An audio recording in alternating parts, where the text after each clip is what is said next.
Merry Christmas, everyone. Now, what did you get up to over the Christmas break, even though we're still in the middle of the Christmas break? Well, me, personally, I watched an Aussie movie called Spithood, and I'm here to tell you whether you should be watching it. Firstly, Spithood is a movie about a group of people who work in a psychiatric hospital that's about to close down the next day.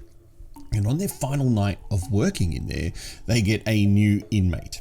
And so they're all pretty upset that they have to take in a new inmate. And so they take him in, and he has to be given a psychiatric evaluation, except the person who needs to do the psychiatric evaluation doesn't want to do it.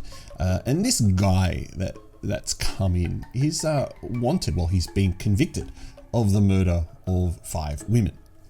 But there's, a bit of a tragic backstory that goes with it as well.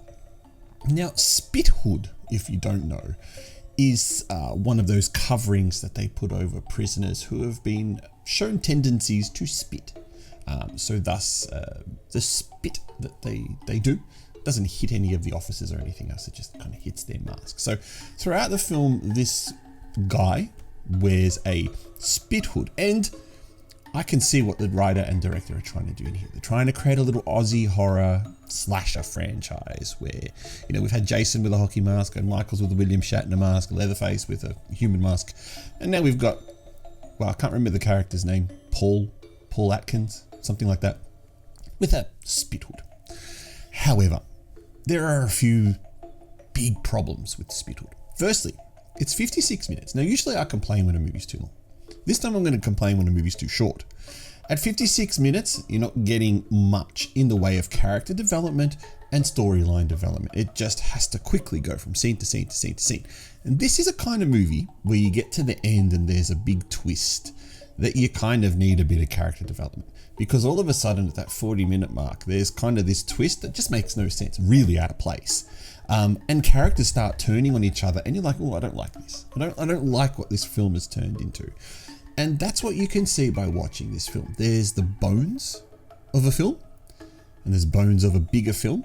And this just feels like a preview or a teaser movie created to get funding for a bigger, longer, 100-minute film, which is exactly what this should have been. 100 minutes, a lot more meat on this bone, a lot more explanation of the killer's backstory, a lot more explanation of the twist that happens in the film, because it's really kind of unexplainably odd and full of plot holes. A lot of it just doesn't make sense. And also, perhaps we can, if we do go back and make this movie again, perhaps just a cast of better actors. A lot of the acting feels wooden. I read a review of this film that said that they thought the best actor in the film was the lady that played the crazy mental asylum patient. And I have to agree with her. She was probably the only one that really sold her role.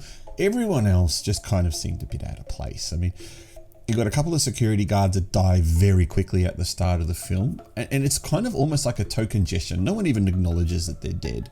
And there's no connection to the audience to feel like, oh, that's sad that they're dead. I mean, one of the guys, the Vietnamese guard, is a bit of an asshole to the Spithood dude. So you kind of feel like, yeah, you got your comeuppance, but that's not really what you're supposed to be feeling in this film. You're not supposed to feel that kind of sympathy for the killer.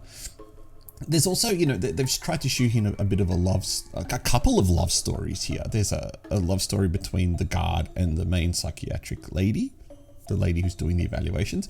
And there also appears to be what seems to be common now, a shoehorned in a lesbian relationship that kind of just doesn't go anywhere either. It was just an excuse to attempt to show a female kiss, but it never really happens.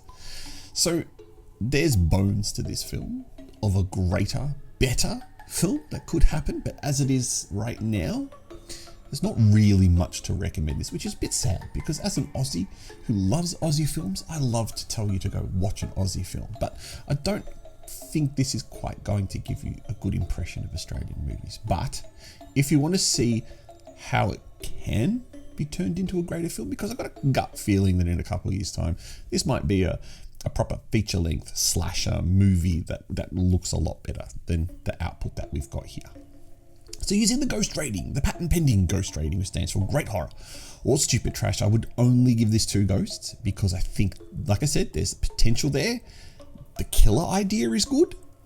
Some of the characters are okay, but the twist is rushed. Oh, hello. The twist is rushed. The twist kind of doesn't make any sense. The acting could certainly do with an improvement. We could certainly add another half an hour runtime to the film and it would feel a lot better, a lot more fleshed out ideas and a lot more fleshed out stories. But if you're here for the gore, the gore's got you covered. There's quite a few really kind of brutal death scenes in the film. But anyway, this is Shockmania. I am the Artie Dance. Have you seen this film? I suppose technically it is film, even though it's 58 minutes long. And if you have, what did you think of it? Leave a comment down below with what you thought. Tell me if I'm right or wrong. Otherwise, what have you watched over the Christmas break? Very interested to know. I will catch you next time.